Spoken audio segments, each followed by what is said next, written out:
ผู้เสยพี่น้องเอ้ยเนาะนะดื้ออีกนะสิมากอะป๊อดแต่ลูกสาวตุ๊กตาเบิ่งเบาลิแทะเดือดใช่เบาลิลูกสาวตุ๊กนี่เดือดบ่แม่นแล้วเจ้าเดือดบ่ล่ะเจ้าเดือดใช่ค่อยบ่เอากันยงใหญ่ขึ้นมาอยู่เทิงก้อนให้เป็นปูแล้วบัดนี้เนาะปู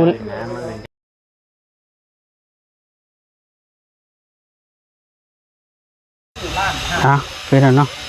เปิดภาพขึ้นมาอยู่เฮือนของนุ่มโอพี่น้องเนาะหลังจากที่เคลียร์ปัญหาจบแล้วพี่น้องเนาะบ่มีไผห้ามไผและก็บ่มีไผห้ามไผได้เพราะว่ามันบ่ได้มีในระเบียบของกฎหมายที่ห้ามกันเฮาบ่ได้สร้างความเสียหายให้เฮือนน้องโอแต่อย่างใดก็บ่มีไผห้ามคุยกันเข้าใจเป็นทีเรียบร้อยแล้วเด้อพี่น้องเนาะก็บ่อยากให้ FC เราคำยาวสาวความยืดพี่น้องเอ้ยเนาะพี่น้องมันเที่ยงแล้วได้นี่พี่น้องก่อนอื่นก็สบายดีพี่น้องสบายดีพี่น้อง FC เบิร์ดสู่ผู้สู่คนพี่น้องเอ้ยเนาะเมื่อนี้เบาลิก็อยู่ที่เฮือนของนุ่มโอแล้วก็เฮือนของป้าแก้วเฮือนของไอ้เทืองว่าสิเฮ็ดอันนั้นพี่น้องเนาะว่าสิเฮ็ดหัวให้ไอ้เทืองเฮ็ดหัวก๊อกน้ำพี่น้องหลังจากเคลียร์ปัญหาจบแล้วนะแต่ว่าไอ้เทืองกับบ่อยู่จักเราไปใช้ไว้มือเราอยู่ก่อนพี่น้องเนาะเฮาจึงเฮ็ดก็ได้เนาะมือเราอยู่ลูกเราอยู่ก่อนจังเฮ็ดสิซอยกันกับลูกเรานะสิซอยกันกับลูกเราเฮ็ดล่ะสิบอกสิสอนน้องๆเขาพร้อมให้เขาฮู้จักการเฮ็ดเวียกเฮ็ดการนะพี่น้องฮะเฮาสิเฮ็ดให้โดยที่เขาบ่อยู่น่ะมันก็แม่นอยู่พี่น้องมันเป็นเฮาหลักเฮ็ดให้เขาแล้วเฮาสิให้เขาอยู่แล้วเฮาสิพาเขาเฮ็ดให้เขาคุดนั่นให้เขาเฮ็ดนี่มันสิเป็นการแบบว่าเฮาบอกสอนเข้าไปในตัวฮู้จักเฮ็ดเวียกเฮ็ดเฮือนซ่านตัวเองแต่ว่าเฮือนป้าแก้วนี่บ่าวบอสเฮ็ดแล้วพี่น้องน้องบ่าวบอสเฮ็ดหัวไว้เนาะก็คือกะทาง YouTube เฮากับสิบ่ได้ค่อยเข้าไปนั่งอยู่เฮือนแล้วเนาะบัดนี้นะว่าเฮาเฮ็ดให้เราแล้วกับป้าให้เราอยู่เนาะสิ่งใดที่เราอยู่ก็ให้เราอยู่ไปเนาะพี่น้องเป็นส่วนตัวเอาพี่น้องเนาะพี่น้องบัดนี้ไปเบิ่งนำกันเราดิก็อยู่พี่ละเพื่อนนุ่มโอก็ถือว่าเคลียร์กันลงตัวแล้วเรื่องราวแต่บ่มีภัยพิษภัยแล้วก็บ่ให้ภัยนั้นคือบ่ลาวแล้วก็ยอมรับแล้วก็เข้าใจแล้วก็ขอโทษขออภัยถือว่าทั้งอ้ายให้ลาวแล้วก็ขอโทษขออภัยตัวใดที่มันผิดคือเฮือนป้าแก้วนี่ก็ป้าให้เราอยู่ไปเราอยากนอนใส่ก็นอนพี่น้องคือว่าแท้เราอยากนอนเฮือนน้อยเราก็นอนเฮือนใหญ่เราก็นอนตามความสะดวกสบายของเราเลยเฮาบ่ได้มีปัญหาเฮาสั่งให้เราแล้วก็สั่งให้แล้วก็แล้วไปมีแต่ว่าเฮาสิเฮ็ดหนังสือหั่นไว้มีโอกาสเนาะมือผลมันบ่ตกเฮาก็สิไปซื้อใบอันนั้นก่อนซื้อใบซื้อน้ำลามาก่อนนี่เอาไว้เดี๋ยวเอานี่แต่เริ่มมุ้งจังสีฟ้าแล้วจะดอกถือว่าเราปิดสมทบไปแล้วพี่น้องเนาะปิดสมทบไปแล้วเรื่องเฮือนเรื่องซานนุ่มโอนี่เราว่าเราจะเฮ็ดเองไป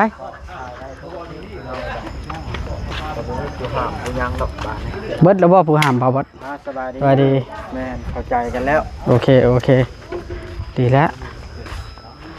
เราจะเข้าไปเบิ่งเพื่อนน้องแต่ก่อนพี่น้องเพื่อนป้าแก้วกับเขาก็ไปแล้วมื้อเช้านี้เพื่อนน้องแต่อัปเดตไปฮอดไซแล้ว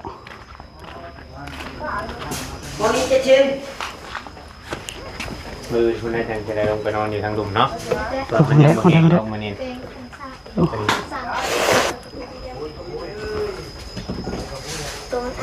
เด็กกระบอกไปบายดีเด้อสวัสดี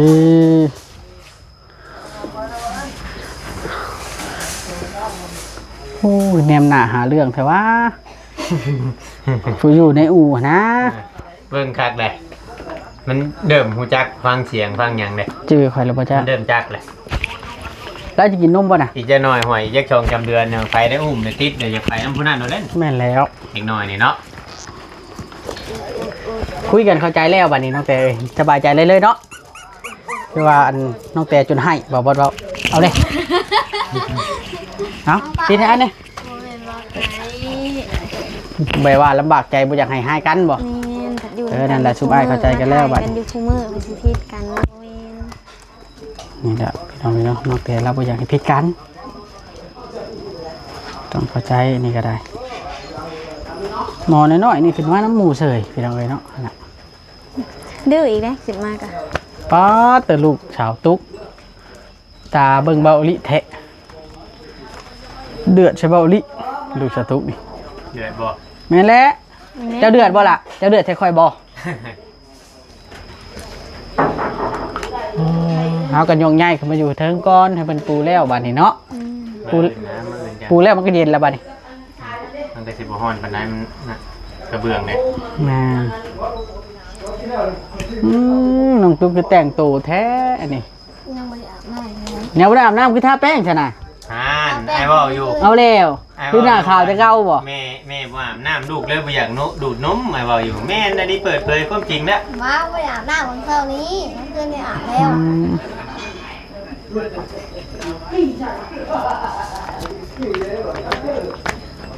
ตื่นมาพร้อมลูกท่านได้ตื่นก็อาบแล้วอ่ะตัวอย่างลูก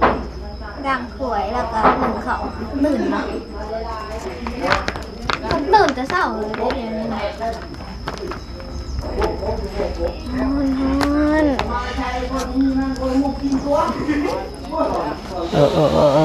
แล้วมื้อนี้งานมื้อนี้คือว่าแล้วอยู่ดอกเป็นเฮ็ดมื้ออื่นได้ลงนอนพอดีมื้ออื่นได้ลงนอนพอดีเลย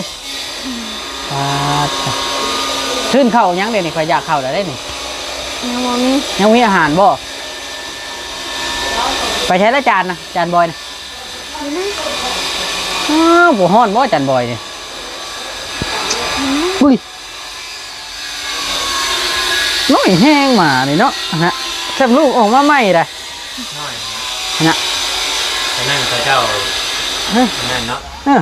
เลี้ยงเฮามาเฮาหอยจำนี่ยังบ่ได้เลี้ยงเด้ยังให้แม่มันเลี้ยงอยู่เด้ เออ ยังบ่กล้าเอาน้ำไผ่นะบ่ใหญ่ อึ้งเลย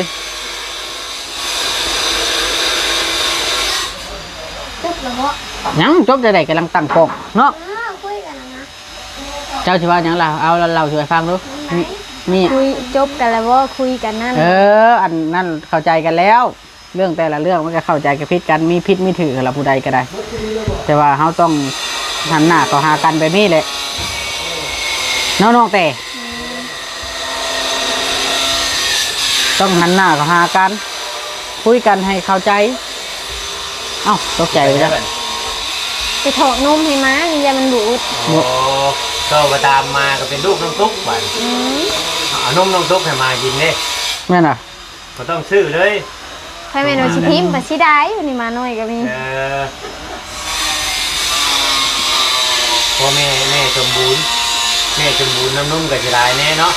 แม่นมาอยู่พี่เลยสมบูรณ์อยู่พุ่นกับสมบูรณ์อยู่แต่ว่าอยู่พี่เนี่ยคือเรามีกำลังใจกับอ้ายกับน้องเราคืออยากเมื่อพุ่นแหละเลิกแต่แล้ว ก็ง่ายว่าเริ่มสิบอกค่อยคิดปันไดหน้าเดี๋ยวนี้นะเนาะ มันโดน ค่ เล อย ย คิดนั่นปันไดแบบว่าผมเคยชินเด้ ลึก เดียวก็เพื่อว่าคิดที่พันแต่ว่า มันลึกเนาะ เดียวก็เข้าไปไทยกับไปเล็กๆนี่ก็อยากมาคิดฮอดลูกฮอดเต้าเด้ก็อยู่โดนไปกันมาบ้านมาจากไปได้อบัดนี้มันความเคยชิน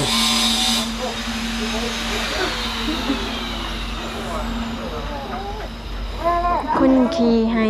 คุณขี่ให้คุณขี่ให้ คนนี้ ฮ้อนอยู่ คือเย็นเนาะคุณวิวคุณน่ะ มันชูงเด้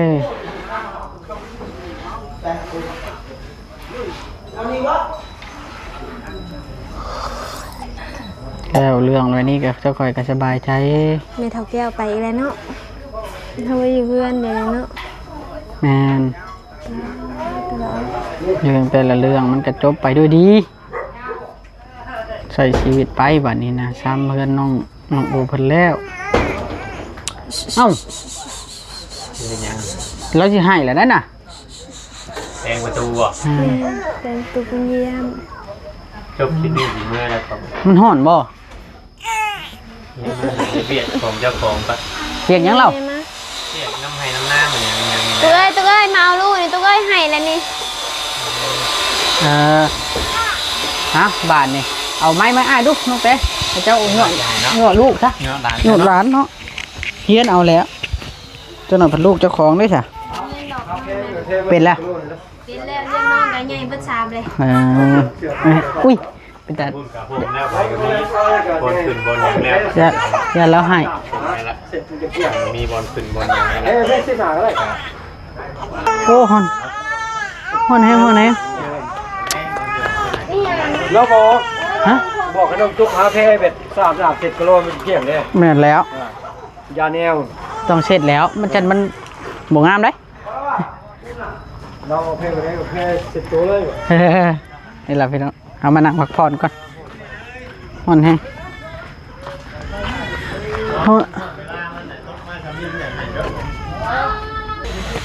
พี่น้องเนาะนี่ละเขาก็ได้คุยกันเข้าใจแล้วก็ทางไอ้ลาวทางอันนั้นพี่น้องก็บ่อยากให้มันบาดหมางกันเนาะเข้าใจแบบง่ายๆเพราะฉะนั้นซะตัวใดที่ไอ้ลาวแล้วผิดเราก็ขอโทษเขาแล้วก็ให้มันแล้วไปบ่อยากให้มันเสียงานเสียการไปเบิดเพียงเสียระบบไปเบิดว่าไปตัวที่ตัวแดนกันทางหลังไม้เขาก็คุยทางหน้าไม้เขาก็คุยพี่น้องเนาะบ่แม่นเขาจะคุยแต่ทางหลังไม้อย่างเดียว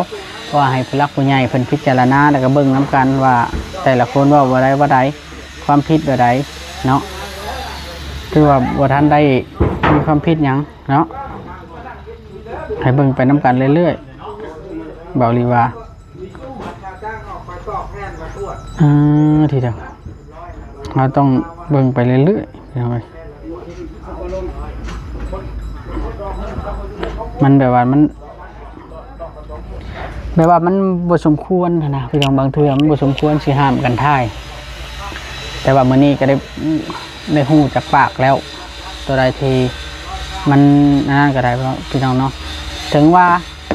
FC บางท่านว่าสิทั้งเหตุผลบ่ขึ้นจังซั่นจังซี่ก็ย่าเถาะพี่น้องเลยเนาะแล้วก็เฮ้ยแนวใดผิดแนวใดถูกก็เฮาฮู้อยู่ดีได้ให้มันอยู่ดีแก่ใจ FC แต่ละคนก็อยู่ที่ FC ตัดสินเลยว่าสิเป็นจังไดสิเชื่อหรือบ่เชื่อสิว่าจังไดก็แล้วแต่เพิ่นเนาะเฮามีหน้าที่ตั้งแต่นำเสนอเนาะแล้วก็นั้นผู้ใหญ่ทางเฮาก็มีผู้ใหญ่ทางเพิ่นก็มี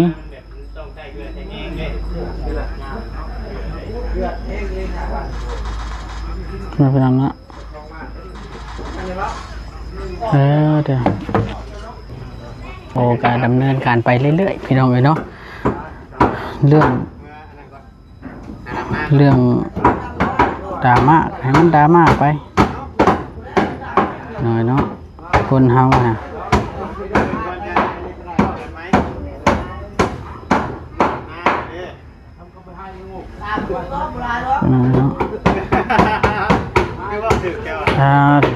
ทั้งเพื่อนกับเฮ็ดอยู่เทิงพุ่นล่ะพี่น้องเนาะว่ากันอยู่เป้งเบาลีก็เลยบ่ได้ขึ้นน้ำเพิ่นมันสูงหลายพี่น้องเนาะ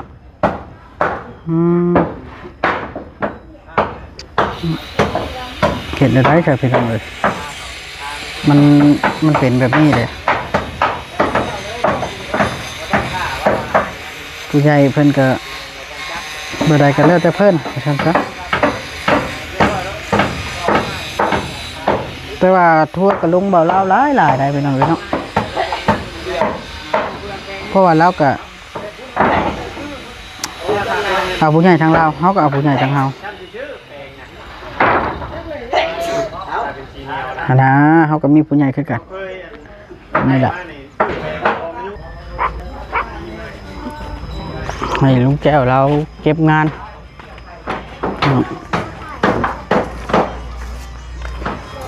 เจ้ากินยังล่ะเจ้ากินยัง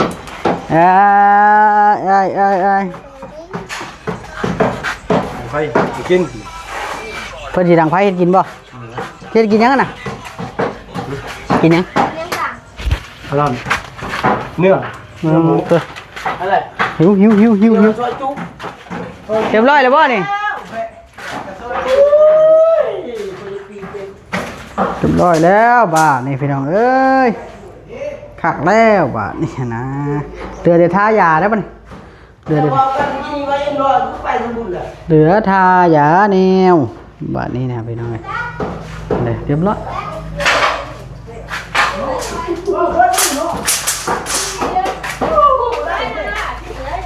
ไปท่ามันยังน่ะ ฮะ จะไปท่ามันยังล่ะ เอาพูดมันเลือกกันนี่แล้วดีตื่นเจ้าแต่รถมาได้นี่ยังมาเรียกอยู่แล้วหันบอก เรียกจะได้เจ้าติดข่อยอยู่ร้อยคนหนึ่ง เบิ่งได้หันชื่อรถใหม่ ตั้งโทรศัพท์บ่ แม่นยังไม่ได้ลืมหรือไรเพิ่นหมู่น้ำท่านเพิ่นเลย นี่ก็น้ำข้าง ข้างละวันนี้นะข้างละเดี๋ยวละ ปักวันน้ำข้าง เจ้าจักน้ำข้างนี่ผู้เรือยังไปโถเฮ้กันนี่เริ่มจบเลย มันชุงโหมันเขา โอ้ยเราจะบวนไม่ข้างมันข้างมันยามมาแล้ว โอ้ฮ้อนเริ่มฮ้อนแล้ว ได้ยินข่าวว่าจะแต่งงานใหม่บ่ แต่งงานใหม่อยู่แต่งกับเมียผู้เก่าหั่นละแบบว่า ฮะ แต่งสองเทื่อคอยบ่แต่งคอยบ่เอาได้ผู้ใหม่ เมนบ่ นั่นแหละเอาผู้ใหม่บ่ได้แล้วเมียสิให้เลย ไปคิดดอกว่าสิเอาเมียมา อืม วนแล้ว ประตูมาได้ใช่นะหันออกบ่หันออกติรูใหญ่แห้งนั่นนะ ช่วงนึงอยากจะพออยู่แล้ว ขอ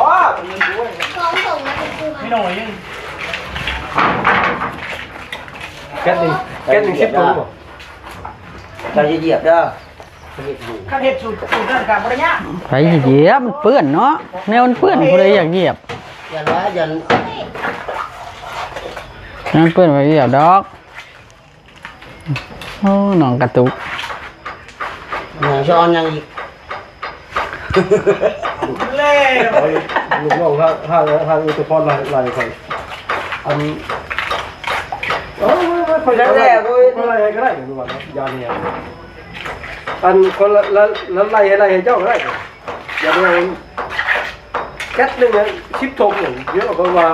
เจ้าอยู่ที่กองว่าอยู่ใช้แก๊สเตี้ยชิปทงว่ะ ไม่ใช่ใช่ดิ ใช่อยู่ใช้ว่ะคนบ่ใส่ตึกขนาดนั้นดอกแก๊สหนึ่งก็ใส่ชิปทงโอ้บ่แม่นว่าคอยว่าผิดว่ะชิปแก๊สตัวหนึ่งทงผัวแก๊สหนึ่งชิปทงไม่โยกคอยเอาขนาดนั้นดอกคอยอะไรบ่เป็นก็คอยก็เอาก็เอา สิไปท่าอยู่ใช่น่ะเนาะ ของอยู่เหลือแล้วเพนหนึ่งเลย หมอยาแนวนี่คันเอาน้ำล้างแห้งแข็ง มาทีนี้แล้ว นี่เดี๋ยวถูเลยหมอนี่ไปแล้วมันแห้งกระถู ครับเอาเลย น้องส่งคอยยังบาดนี่นะ ให้เพิ่นชิมนะเก่าชิลิแลกนะฮะ ทีนี้แล้ว ชิ้นเล็กก็เล็กให้เข้า แม่เลยนี่จากแม่ขาว เอาลิ้นกดซับ ทีเถอะเอาเราลิสิได้ไปนั่นก่อนพี่น้องเนาะไปพักผ่อนก่อนบัดนี้ต่อโตก่อนโอ้อาหารแต่ก็จะดีมีแห้งพี่น้องเด้อบาทนี่ทีเถอะพี่น้องเอาโอเคพี่น้องเด้อสบายดีเบัดสุขสุขคนพี่น้อง